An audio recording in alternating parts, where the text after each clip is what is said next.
Right guys, welcome back to the channel. Happy Friday. Hope you're all smashing it. A bit doomy gloomy today, but we've had it good recently. I'm round at Tom's. We're going to be discussing the fate of the e46. So let's have a quick look round it and then get Tom's opinion.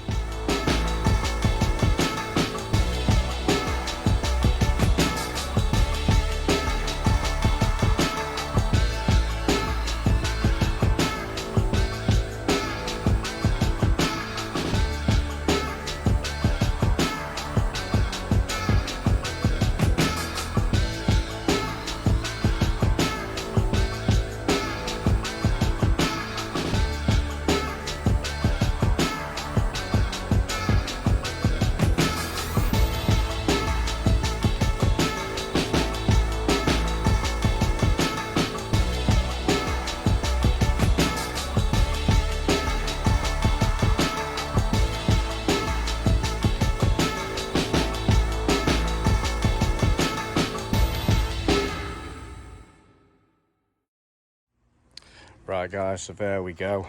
Quick look at the e46, a 91. Tom's just done the fitment video, so check that out. Looking much better, this car now. It's on its way. So let's go and find him, see what his view is on the e46. You hiding in there somewhere? No, I'm just trying to have a little bit of a tidy up. I know it's you seen it in here? Health hazard. Do you want to shut that door, lad? It's blinking, lashing it down. Yeah. Get that door shut. Get in the dry and let's address this situation, because there is a few things we've got to consider. From my point of view, looking at Tom now, he's now got five BMWs, whereas I have one car to manage. He has five, and he's obviously got this one here, which needs a bit of attention. Needs to be done. The rest of it's in the rest of the garage. Needs to be done. The old E30, and obviously the 91's just showed up, and obviously that's going to be his daily now.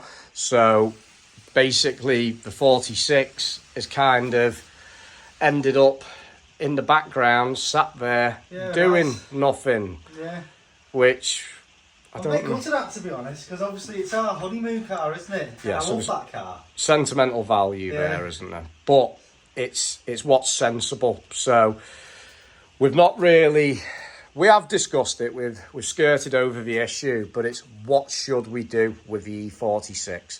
I've just obviously done a quick walk around there. You can see a few of the little issues, like the rust on the front arches, the rear quarter panel arches, both rear quarter panels, and just the bottom of the boot lid, which is, it's nothing major, it's fixable. Well, I've got both the rear arch repair panels. I was going to fix them, and I am still thinking of doing them this summer, in which case the car will be alright. I mean, it's high mileage. It's done, 257,000 miles. So it's ticking on to 260. I've just done the centre prop shaft bearing on it, and it drives mint. I mean, I did the clutch and dual mass and everything on it. It's probably about a year and a half, 2 years ago. So it starts fine, it goes fine, it still pulls.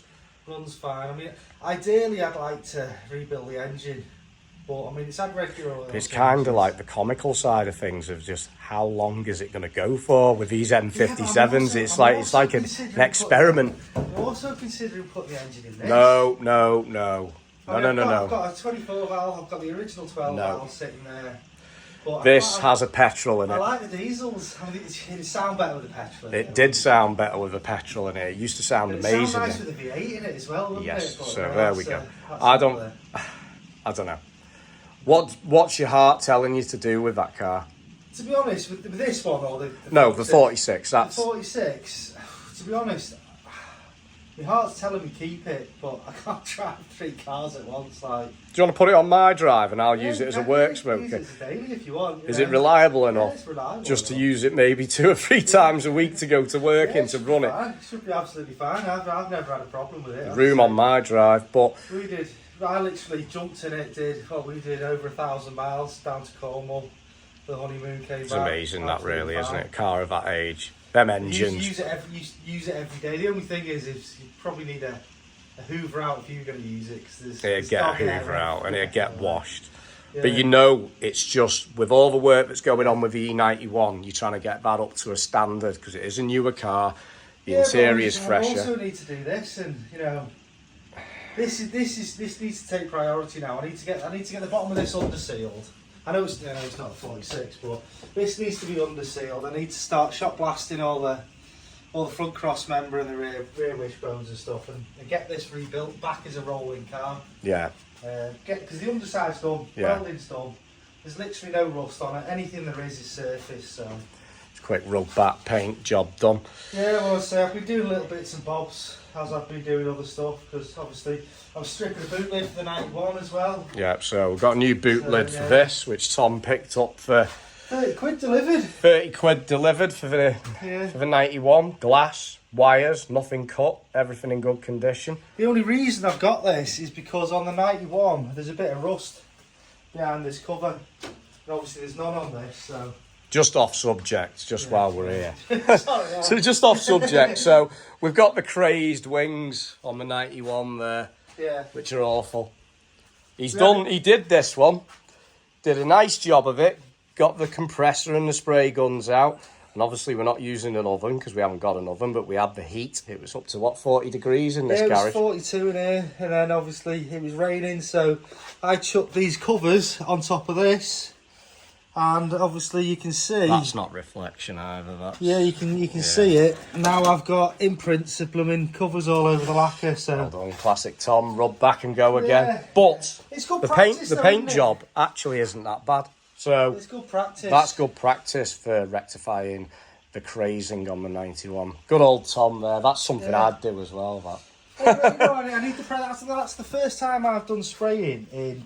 A long time. Probably about 6 years. Yeah. It's not too It's bad. good. I mean, you could probably still sand that back. Well, no, the lacquer's gone on well. I'm not too happy with the base coat. So to be honest, I'm not fussed. I mean, it was a test. Yeah, and obviously you've got wings on the car.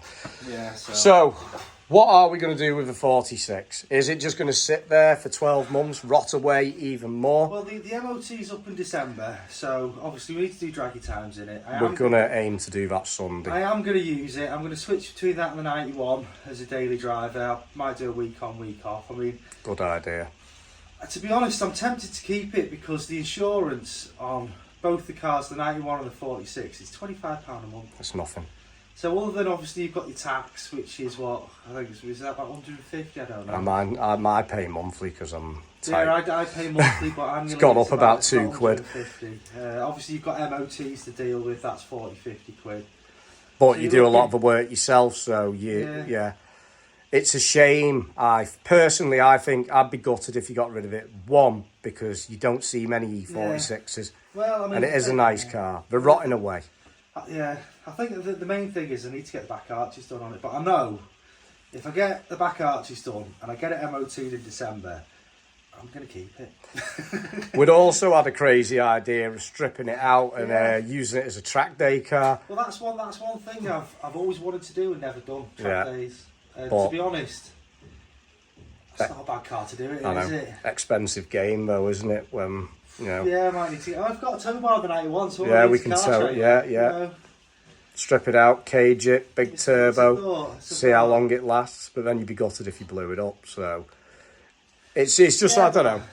It's one of them, guys. I don't know what you guys think. That's why we're doing this conversation. You know, drop in the comments. Would you keep it, or would you just say enough's enough? You've got a replacement car, i.e. the new Tourer. Let it go. You've had your time with it, or would you try and preserve a bit of BMW that there's not much of them around anymore? All I'm thinking is with the mileage and current bodywork, if I was to sell it with 12-month MOT, I'm not going to get a lot for it. Are you? I mean, I could push to put it up for about £1,000, but I wouldn't get that for it because everybody with the mileage would be put off. Yeah. So I mean, if realistically, I imagine people are probably wanting to spend about 600 quid. Yeah. With a 12-month MOT. I mean, that's a cheap car. Yeah.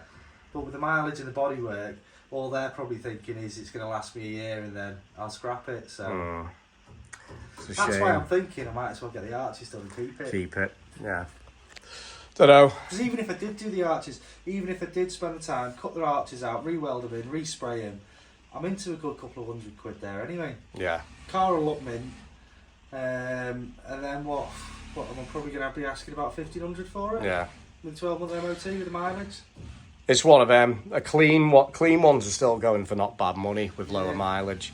But there's... Well, I mean, to get the money for it, obviously I've got all the receipts for the clutch, I'd have to rebuild the engine. And then if I did that, I'm keeping it, I'm track daying it.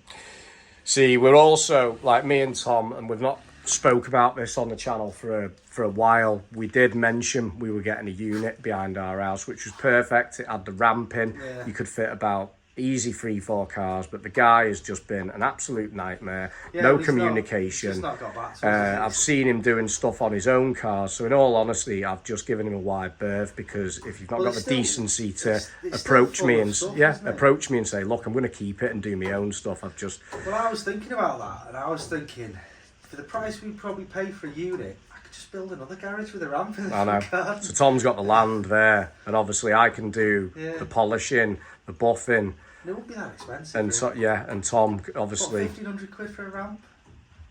A couple of grand. Your neighbours would love you. Liam would love me next Yeah, time. I know, I'd rent it out to him, like... We'd never be able to film them with all the blinking noise, would we? But it's one of them. Yeah. What do you do? If we had another premises, we could just put the e46 in there and do it at our leisure. But the unit side of things, I think it's not going to happen. And to be fair, it's just lying in someone else's pocket. Whereas if we do it here, it makes more sense. But then that's more pressure on you, because you've got X amount of car projects. Yeah, this garage that we're in now, you built. I'll put the car in there and think, oh, I've got some space on the drive. And buy another one. Yeah. Well, yeah, I know what you like. I know about 6 or 7 Beamer. So there we go. It's decision time. Personally, I think I'm gonna keep it. I'll probably just run it into the ground. Like. Let us know what you guys think. Drop in the comments. We're gonna actually, because the car's not been on the channel for ages, it's just kind of been sidelined. Other things going on. Get out, do some draggy times. Yeah. Sunday, like. see how a 260,000 mile car still performs compared to its original factory figures. Yeah. See what it does. Yeah. So we're aiming late on Sunday. Get out, get it on the road. Probably both of us have a go. See what we can get out of it, because it is a manual. Yeah, 6-speed manual. So we'll see what happens. So there we go, guys. And we've also got the 91. We need to do a review on that, don't we? We need to do draggy times on that. See how that performs. Yeah. And the wife's car as well. Yeah, we need to do draggy times on that. Yeah. So because that's been mapped, hasn't it? That's been mapped, DPF delete, etc. So. So there we go, guys. Let us know in the comments, what would you do with the 46? Yeah. Be nice to know. Be nice to have a bit of inspiration of you guys, like, I think. Defo. So there we go, guys. We'll wrap it up there. Obviously, comments, please. And remember, like and subscribe. And we will hopefully see you for a video on Sunday on the 46. Hope you like the content. Take it easy. See you later.